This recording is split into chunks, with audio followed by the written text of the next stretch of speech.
Halo. Halo, kembali lagi di Ruang Ngobrol. Kali ini kita masih akan membahas One Piece mingguan, chapter mingguan di chapter 1166. Langsung aja sebelum kita bahas, jangan lupa subscribe teman-teman yang belum subscribe, yang udah subscribe terima kasih banyak. Tanpa dukungan teman-teman kita nggak akan bisa bertahan untuk konten terus sampai sejauh ini. Oke, langsung aja. Masih bersama Mas Budo ya. Ini Di sampah Garlin. marah ya, kesel ya aku. Garing tiba-tiba nongol buat ngeklaim Ini Sebek. sumpah sampah banget, ngeselin banget. Tapi ya yang diberitakan itu Garp kan yang ngalahin. Tapi Garling kan ngambil titel Champion of God Valley kan. Jadi di antara Tenryubito dia yang ngeklaim, tapi di balik berita pemerintah dunia itu yang ngeklaim, yang dikasih kreditnya Garp. Yang aku bikin penasaran dari adegan ini, apakah ini berarti God's Knight itu tidak, Knights of God itu bukan public knowledge gitu loh. Soalnya kan kalau misalnya public knowledge nggak masalah kalau misalnya diberitakan bahwa Garling yang ngeklaim rocks gitu loh, ya kan? Kayak sejauh apa? Suaraku aman kan? Aman. Jadi Okay. kayak sejauh apa istilahnya, sejauh apa Knights of God ini diketahui halayak umum gitu. Aku penasaran itu aja. Bener. Aku juga merasa orang-orang umum tidak ngerti Knights of God itu apa. Dragon kan juga ngertinya karena God Valley ini kan. Dan ini yang dan mereka juga nggak turun langsung kan? Yes. Nggak sering gitu loh, nggak sering maksudnya. Nggak ikut perang segala macem kan mereka tuh. At the end of the day mereka tetap Tenryubito gitu kan. Iya.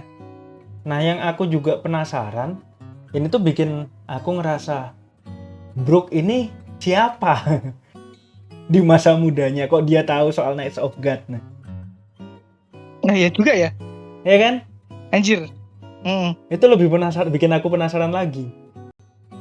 Sejauh apa? Soalnya raja-raja biasa pun kayaknya nggak akan ketemu Knights of God gitu loh, apalagi pasukannya. Gitu. Konflik macam apa yang dialami Brook di masa lalu sehingga dia kenal sama Knights of God gitu. Kayaknya kita akan dapat 2 flashback deh di sini. Nah, pas Brook Gunko terutama. Gunko. Penghubung segalanya nanti sepertinya Gunko sih. Terus ini sempat ada pembicaraan soal langit terbelah, tapi ini menurutku aftermath saat kemarin sih.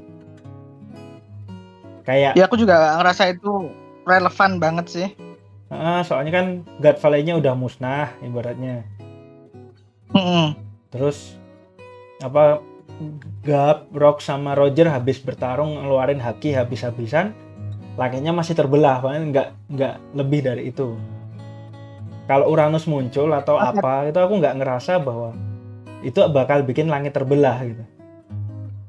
Iya, dan petirnya tuh ya petir biasa, bukan petir haki. Bukan petir haki. Selanjut. Nah, ini adegan yang banyak dibicarain. Klarifikasi dikit. Ya, ini silahkan dikonfirmasi. Klarifikasi dikit nih udah pernah. Aku juga kesel sih sama misinterpretasi dari adegan ini. Jadi yang teman-teman lihat beredar itu ada 2 macam. Yang versi kan sebelum ini kita taunya di adegan ini itu Roger berkumis ya kan. Nah, misinformasinya itu 2 gambar yang beredar itu dua-duanya non kanon. Aku lupa nggak masukin ke sini.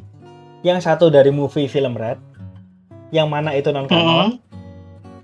Yang satu lagi fan art yang mengadaptasi sketsa yang dibikin Oda. Nah, di sketsa Oda gambarnya masih nggak jelas, nggak ada. Dan sketsa itu sah-sah banget kalau udah mau ganti orang masih sketsa gitu loh. Jadi bukan dan soal sketsanya bisa dicek di One Piece fanbook yang volume 4 juta kalau nggak salah. Movie. Bonus movie itu. Bonus movie-nya One Piece Film Red tuh ada sketsa persis adegan ini waktu Shanks masih bayi ditemuin sama Roger. Adegannya persis banget halaman ini. Nah, yang bikin aku agak kesel tuh orang-orang beranggapan bahwa Oda itu nggak konsisten gara-gara ini. Soal alasan lain ya udahlah, cuman halaman inti itu bukan masalah inkonsistensinya Oda. Tapi emang dari sketsa ke gambar manga yang sebenarnya itu terserah Oda ibaratnya kan. Mau diadaptasi kayak gimana. Jadi sejauh dan fan art-nya dikira beneran itu loh. Fan art-nya dikira beneran. Fan art di mana Roger udah berkumis. Sama movie-nya Red itu gimana tetap non kanon. Interpretasinya tim Toei terhadap sketsa itu. Jadi Oda sendiri belum bikin gitu loh istilahnya. Ya ini konfirmasi kecil dikit aja sih. Dan hal itu cukup sering terjadi sih. Oda Toei sama Oda sering istilahnya miskom lah. Banyak yang official dari Oda itu nggak diadaptasi dengan penuh 1:1 ke anime, jadi ya wajar lah. Lanjut. Ini aku suka adegan salah satu adegan yang aku suka sih. Kita dikasih. Ini kan nunjukin kalau Sengoku tuh sampai batas tertentu berusaha buat menahan. Bukan menahan, mengubah. Makanya safe to say tidak ada lagi Apanya? God Valley itu namanya apa? God Valley itu namanya apa? Apa itu namanya perburuan itu loh? Perburuan, oh iya. Perburuan, iya itu perburuan. Nggak ada lagi. Nggak ada lagi itu kan mungkin salah satunya juga efek si Sengoku. Setelah Sengoku naik pangkat dia nggak mau ikut campur gitu.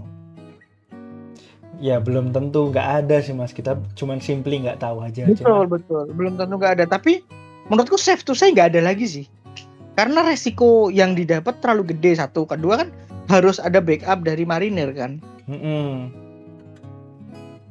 Ya ada kemungkinan insiden yang serupa karena satu dan lain hal. Mungkin Sengoku punya cukup power buat ngerayu jangan dulu lah istilahnya. Nahan lah. Kalaupun dilakuin beberapa kali lagi, paling nggak aku yakin Sengoku ini nahan sekuat yang dia bisa. Nah ini juga yang bikin aku ngerasa Akainu at some point despite everything dia itu juga pengen marinir itu bisa lurus, soalnya dia juga nantang Gorosei at some level ya. At some level dia juga pengen nantang Gorosei. Jadi aku menunggu redemption-nya Akainu itu bakal kayak gimana. Sebenci-bencinya kita sama Akainu ya. Iya. Saya Kizaru dapat loh. Kizaru aja dapat redemption loh. Walaupun nggak terlalu kuat. Tapi kita dikasih lihat bahwa Kizaru itu juga manusia gitu. Orang benci Akainu itu kan simply karena dia bunuh es kan ya. Tapi kan kita nggak tahu dibalik itu. Kan? Itu kan tugas kan. Di mata publik, di mata Akainu, dia itu melakukan hal yang benar karena es itu bajak laut gitu loh. Yaitu intriknya manusia sih. Iya. Tidak ada, One Piece itu kan selalu soal tidak ada hitam putih itu ya. Terus? Akhirnya kita kembali ke sini ya. Sisi harat ya. Maksudku ini underwhelming banget gak sih tuh? Mohon maaf ya, aku underwhelming. Jadi God Valley itu ditutup dengan semegah itu dan diceritakan dengan sebagus itu. Nah kemudian kembali lagi ke Harold tuh kayak ini belum aja sih menurut ada Mas. Rampung lah kayak itu. Iya sih. Ada rampung lah. Ya pasti ada sisi itunya. Soalnya kita ngelihat Rocks yang luar biasa megah ya. Jadi ya aku berharapnya kita juga bakal dikasih sesuatu yang intriguing istilahnya. Tapi aku kenapa munculin dua ini tuh kayak nunjukin gimana itu mereka itu bapak dan anak. Mereka copingnya mirip. Walaupun Harald dengan menghajar raksasa yang jahat menurut dia. Terus adegan ini aduh nyesek banget sih mas. Iya, Kamu- ini aku suka sih. Ini adegan paling ku suka dari seluruh chapter ini. Ya, soalnya ini highlightku juga sih. Soalnya Dragon itu masih muda di sini. Dan idealis, masih muda dan idealis, dan dia memutuskan bahwa dia pengen keluar dan dia kesel sama bapaknya, itu valid. Makanya di sisi lain Garp juga ya doang karena dia tahu kalau Dragon tuh valid kalau berpendapat kayak gitu. Tapi dua-duanya punya ya, posisi. kan, Gimana selain mas? itu, ini tuh juga nunjukin emang dinamikanya keluarga Luffy tuh memang nggak banyak ngobrol. Jadi, tapi mereka tuh ngerti gitu loh, maksudnya apa gitu. Kayak ini kan Garp paham banget kan ke frustasinya Dragon, tapi dia kan nggak bisa apa-apa ya. Maksudnya dia ya wis gas silahkan pergi, dan aku yakin Dragon itu bisa sampai bikin Revolutionary Army ya kan simply karena dilindungin Garp in one way or another. Ada sisi Garp yang pengen bantuin Dragon dan Luffy. Kelihatan kan waktu Luffy jadi bajak laut aja nggak bener-bener ditangkep. Dia itu Garp itu apa ya, jauh di dalam hatinya dia itu orang tua yang memanjakan dalam tanda kutipnya. Sayang banget sama Dragon sama Luffy, makanya dia kayak gini. Tapi dia juga punya posisi yang harus dipertahankan gitu loh. Aku suka banget ini adegan ini, dalam banget. Kayak nyes gitu bacanya. Lanjut. Penutup chapter mas. Anjir, ini agak ngilu. Tulang loh itu kalau dipikir-pikir ya. Ngilu sih ya. Nah, kalau bagian dari tubuh kan. Kalau dipikir-pikir itu kan tulang loh. Iya. Itu kayak lu Ya aku tuh kan nggak kuat ya nonton apa gore dan lain sebagainya gitu. Jadi baca ini tuh udah efeknya ngilunya dapet, terus frustasinya Harald juga dapet. Iya. Tapi cuman kenapa ada Imu ya? Karena kalau menurutku ya, karena ini kalau jadi ada bagian Lost in Translation di versi Fish itu nggak diterjemahin, ada kayak editor's note. Tapi aku nggak tahu, coba aku cek yang bahasa Indonesia. Bentar. Yang aku lupa bahasa Indonesianya ada apa enggak. Jadi ada editor's note tuh yang kayak mempertanyakan apakah ini ada di bahasa Indonesia itu masih adakah cahaya di ujung jalan yang dipilihnya. Nya ini kan Harald. Jadi apakah ini kemunculan Imu di sini itu menimbulkan pertanyaan bahwa apakah keputusan Harald ini benar atau enggak, ibaratnya kayak gitu.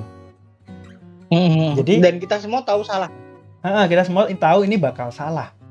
Ini keputusannya bakal salah, dan kemungkinan kemunculan Imu ini mengindikasikan bahwa di chapter depan atau 2 chapter lagi lah, 1 atau 2 chapter lagi, Harald ini bakal makan apa sih? Bakal kena batunya ya. Bakal kena batunya dari apa keputusannya dia saat ini. Dan bakal kayak dikasih lihat bahwa seharusnya dia menentang pemerintah dari sebelumnya. Nyesek sih. Gimana sahabatnya minta tolong. Gimana salah. Dia tuh kayak udah. Tapi ini kan yang selalu diceritakan di flashback itu kan orang yang salah. Selalu salah. Flashback itu kan soal kesalahan kan. Yang jangan diulangi lagi. Kesalahan jangan diulangi. Di Norland kan kayak gitu juga ya, di Norland. Flashbacknya. Terus flashbacknya Wano itu kan gimana Oden salah ngambil keputusan juga. Lalu dia akhirnya berakhir dengan tragedi. Ini juga masih pola yang sama sih menurutku. Ya itu kan emang ininya One Piece ya. Jangan sampai kesalahan itu terulang di era sekarang, di eranya Luffy. Dan Luffy selalu berhasil apa ya istilahnya? Ngambil keputusan. Meredim ya. Oh iya. Meredim Nebus. kesalahan masa lalu itu. Iya, nebus. Menebus kesalahan masa lalu itu. Ya, aku nggak ingat nih chapter depan libur apa enggak. Harusnya sih enggak. Tapi Enggak sih kayaknya. Hah? Libur deh kayaknya. Enggak Kayaknya tahu. libur deh itu. Ya, yang jelas 1 atau 2 chapter lagi kita mungkin bakal kembali melihat Luffy. Harusnya. Akhirnya. Udah kelamaan. Ya, ini flashback-nya lama banget. Menurutku yang paling lama sih ini. Oh, aman. Chapter depan masih ada. Berarti chapter minggu depannya lagi yang nggak ada. Oke. Semoga selesai di chapter depan sih. Tapi kayaknya safe to say kalau 2 chapter lagi biar nggak terlalu padat ya. Ya. Oke, mungkin udah itu, Mas. Oke, itu aja bahasan kita soal One Piece chapter 1100 berapa ini? 66 ya. 1166. Sampai ketemu lagi minggu depan, Senin depan di pembahasan One Piece kita selanjutnya. Thank you.